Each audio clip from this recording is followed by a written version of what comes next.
সারা জীবনের অর্জন 5টা বাড়ি ছিল, একটা ছেলে আর একটা মেয়ে, মেয়েটা ডাক্তার, ফাইনাল ইয়ারে রয়েছে, আর ছেলেটা নষ্ট হয়ে গেছে, এডিক্টেড। আর বলেন যে হুজুর নেশার টাকার জন্য 5টা বাড়ি আমার বিক্রি করতে হয়েছে, 5টা বাড়ি আমি বিক্রি করে দিয়েছি। আর এখন গতকালকের ঘটনা বলে বলতেছেন যে দেখুন আমার লাইসেন্স করা পিস্তল আছে, আর এই পিস্তলের বাট দিয়া দেখেন আমার গালের মধ্যে এমন জোরে বারবার আঘাত করেছে, আমার দাঁত পড়ে যাওয়ার উপক্রম হয়ে গেছে, আমি রক্তাক্ত হয়ে গেছি। এরপরের ঘটনা শোনার জন্য প্রস্তুত ছিলাম না। বলতেছেন যে সিগারেট খাইয়া তার মায়ের গালের মধ্যে সেঁকা দেয়। আজকে একজন আদর্শ মা সন্তানকে পর্যাপ্ত সময় না দেওয়ার কারণে সেই অবস্থা হয়ে গেছে, ঠিক কিনা বলে? যদি একজন আদর্শ মা পর্যাপ্ত সময় দেয় তাহলে সন্তান অমানুষ হইতে পারে না। একজন আদর্শ মায়ের চিন্তা থাকতে হবে সম্পদ নয়, বরং সম্পদের চাইতেও আরো দামি আমার সন্তানটাকে সম্পদ বানাবো। আর এই কারণেই বলতেছি, আল্লাহ বলেন তুমি তোমার সন্তানকে শুধু সম্পদ দিয়ে গেছো, নষ্ট হয়ে গেলে কিছুই করতে পারবে না। আজকে দেখা যায় যে নারীরা হাটে বাজারে, ঘরের বাইরে, আজকের এই পহেলা বৈশাখের মধ্যেও আজকে দেখবেন এমনকি গ্রাম বাংলার মধ্যেও দেখা যায় নারীদেরকে আজকে রাত বাড়ার সাথে সাথে বিভিন্নভাবে বিভিন্ন জায়গায় ভালো মন্দ, একটু সুন্দর করেই বললাম, ভালো মন্দ অবস্থায় তাদেরকে পাওয়া যায়, ঠিক কিনা বলেন? পক্ষান্তরে আজকের এই বৈশাখী মাহফিল আমি মনে করতেছি এই এলাকার জন্য একটা রহমত, কোনো সন্দেহ নাই। নারীদেরকে আজকে বাইরে ছেড়ে দেওয়া হয়েছে, আজকের হাটে বাজারের মধ্যে এমন ভাবে ছেড়ে দেওয়া হয়েছে, আর আমরা মুসলমান হয়ে বুঝলাম না কোত্থেকে কিভাবে এই নারীদের সমাগম, এই ব্যবস্থা, মেলার ব্যবস্থা কোত্থেকে আসছে। মেলার ব্যবস্থা যদি চিন্তা করা হয় তাহলে আজকে বলতে হয় তাফসীর ইবনে কাসীরের হাওয়ালার মধ্যে বলা হয়েছে, তাফসীর ইবনে কাসীরের মধ্যে পরিষ্কার বলে দেওয়া হয়েছে মেলা কোত্থেকে আসছে। সেই গল্প তো লম্বা, খানিকটা বলতে চাই, একটু বলবো। সেই বনি ইসরাইলের সময়ের মধ্যে পাহাড়ি আর সমতলের মধ্যে ভেদাভেদ এমন ছিল, পাহাড়ের পুরুষ ছিল সুন্দর আর সমতলের নারী ছিল সুন্দরী। এদেরকে একত্রিত করার জন্য শয়তান এমন একটা মেলার আয়োজন করেছিল। অন্য একটা বর্ণনার মধ্যে দেখা যায় হযরত ইব্রাহিম আলাইহিস সালাম উনাকে অগ্নিকুণ্ডে নিক্ষেপ যখন করতে চায়, তখন সেখানে চরক গাছের মধ্যে রহমতের ফেরেশতা ধরে রাখলো। শয়তান এসে বলে দিল যে এইভাবে কখনোই তোমরা ইব্রাহিমকে আগুনে ফেলতে পারো না, বরং মেলার আয়োজন করো। নারীদেরকে পুরুষদেরকে একত্রিত করে সেখানে মেলার আয়োজন করা হয়েছে। আর আমাদের এই ভারতবর্ষের মধ্যে, উপমহাদেশের মধ্যে যিনি মেলার প্রচলন করেছিলেন তিনি হলেন কবিগুরু রবীন্দ্রনাথ ঠাকুর, যিনি শান্তিনিকেতনের মধ্যে এই মেলা সর্বপ্রথম উদ্ভাবন করেছিলেন। তাহলে আমরা লক্ষ্য করে দেখব এই মেলার আয়োজন হয় শয়তান, যেখানে বনি ইসরাইলের মধ্যে মেলার আয়োজন করেছিল, অথবা হযরত ইব্রাহিম আলাইহিস সালামকে অগ্নিকুণ্ডে নিক্ষেপ করার জন্য এমন আয়োজন করেছিল, নতুবা কবিগুরু রবীন্দ্রনাথ ঠাকুর তিনি হয়তো তার মতো করে তিনি মেলার আয়োজন করেছিলেন। তিনি মনে হয় এত বড় যেহেতু দাড়ি আছে, তিনি জুনায়েদ বাগদাদির মতো আল্লাহওয়ালা বুজুর্গ ছিলেন না কাফের? আরো জোরে বলেন।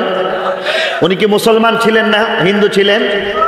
বিধর্মী ছিলেন, কোনো সন্দেহ নাই। তাহলে মুসলমানদের মেলার কোনো ব্যবস্থাই থাকতে পারে না, ঠিক কিনা বলে? আজকে দেখা যায় মেলা, বিভিন্ন ধরনের মেলা, বই মেলা থেকে শুরু করতেছেন, আর কত ধরনের মেলা যে বের হয়েছে। একটা জিনিস মনে বাকি রয়েছে, বউ মেলা বাকি রয়েছে, ওইটাও আছে, বউ মেলাও আছে। লা হাওলা ওয়ালা কুওয়াতা ইল্লা বিল্লাহ। তাহলে যেখানের মধ্যে মুসলমানদের অস্তিত্বের মধ্যে আঘাত হানে এমন মেলা মুসলমান সমাজের মধ্যে গ্রহণযোগ্য না, ঠিক কিনা বলে? বলছিলাম নারী ঘরে থাকবে। আর এই পর্যায়ে হয়তোবা আপনাদের কাছে কেউ কেউ হয়তো আপত্তিও তুলতে পারেন যে আপনারা মৌলবীরা তো এই জন্যেই যে কেবল নারীদেরকে পর্দার মধ্যে প্যাকেট করে একেবারে ভিতরে ঘরবন্দি করে এমন ভাবে রাখবেন যে এরা প্রগতির জন্য, শিক্ষার জন্য পৃথিবীটাকে দুই চোখ মেলে তাকাবে, দেখবে, এমন সুযোগটুকু আপনারা দেন না। এই প্রশ্ন আসতেই পারে, এর উত্তরও দিয়ে দেওয়া উচিত। ইসলাম নারীদেরকে ঘরবন্দি করতে রাখতে চায় না, বরং শর্ত সাপেক্ষে বাইরে বের হতে দেয়। যেখানে প্রয়োজন সেখানের মধ্যে নারী ঘর থেকে বের হবে শর্ত সাপেক্ষে, নাকি নিঃশর্ত? কথা বলেন। শর্ত আছে। পর্দার মাধ্যমে আপনার প্রয়োজন, আপনি বাইরে যাবেন, অসুবিধা নাই। আপনি আপনার দিন ধর্মটাকে ঠিক রেখে বাইরে যাবেন, কোনো অসুবিধা নাই। আপনাকে বাইরে যেতে কে বাধা দিয়েছে?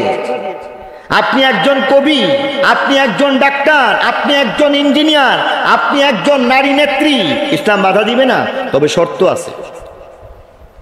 আপনাদেরকে এখানে আমি একটু একদম লেটেস্ট একটা তথ্য যদি বলতে চাই, বাংলাদেশের মধ্যে 64 জেলার মধ্যে 7 জন জেলা প্রশাসক এমন রয়েছেন যারা নারী। বাংলাদেশের সব কয়টা উপজেলা হিসাব করলে 131 জন নারী ইউএনও রয়েছেন। বাংলাদেশের প্রেক্ষাপটে বর্তমানে সচিব পর্যায়ের মধ্যে 11 জন সচিব রয়েছেন, যিনি নারী সচিব রয়েছেন। তাহলে নারী সচিব হলো মাত্র 11 জন, নারী ডিসি হলো 7 জন, নারী ইউএনও হলো 131 জন।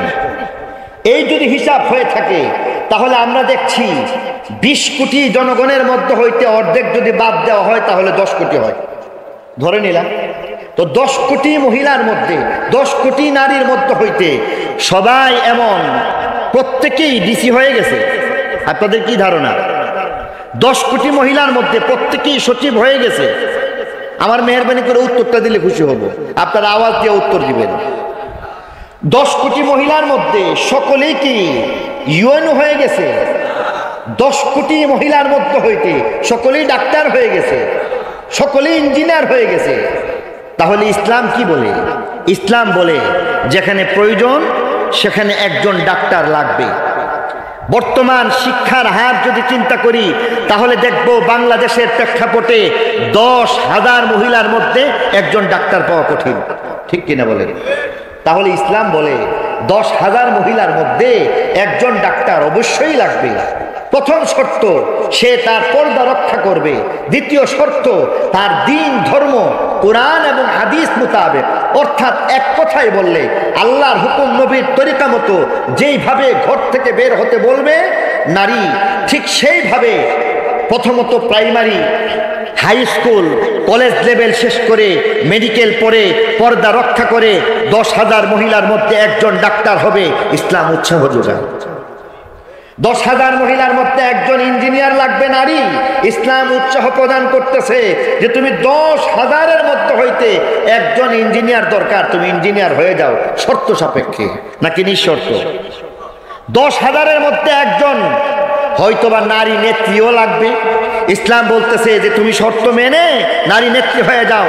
10,000-এর মধ্যে হইতে যদি একজন অধ্যাপিকার প্রয়োজন হয়, ইসলাম বলে তুমি অধ্যাপিকা হয়ে যাও, তুমি একজন রাজনীতিবিদ হয়ে যাও, তুমি একজন ডিসি হয়ে যাও, তুমি একজন এসপি হয়ে যাও, তুমি একজন মেজর জেনারেল হয়ে যাও, তুমি একজন সামরিক, একজন বিশিষ্ট একজন কমান্ডার হয়ে যাও, তুমি একজন নৌবাহিনীর কোনো একজন বড় পদস্থ কর্মকর্তা হয়ে যাও। নারী তোমাকে শর্ত সাপেক্ষে প্রয়োজনের খাতিরে ইসলাম উৎসাহ দিবে। তবে সবাই কি এখানে ঘর থেকে বের হবে? তাহলে 10,000-এর মধ্যে হইতে একজন ডাক্তার, ইসলাম বলে 1 জন 2 জন 5 জন ডাক্তার লাগলে ডাক্তার হয়ে যাও। বাকি 5 জন ছাড়া সকল নারী তারা কি বাইরে যাবে না ঘরে থাকবে? 10,000-এর মধ্যে 5 জন 10 জন ধরে নিলাম, এরা হয়ে যাচ্ছে এক একজন ইঞ্জিনিয়ার। ও আপনারা ইঞ্জিনিয়ার হয়ে থাকুন, শর্ত সাপেক্ষে আপনারা আপনাদের দায়িত্ব পালন করুন, লেখাপড়া করবেন, অসুবিধা নাই, কিন্তু বাকিদেরকে ঘরে থাকতে হবে, ঠিক কিনা বলেন? তাহলে ইসলাম বাধা দিচ্ছে কোথায়? আমি যদি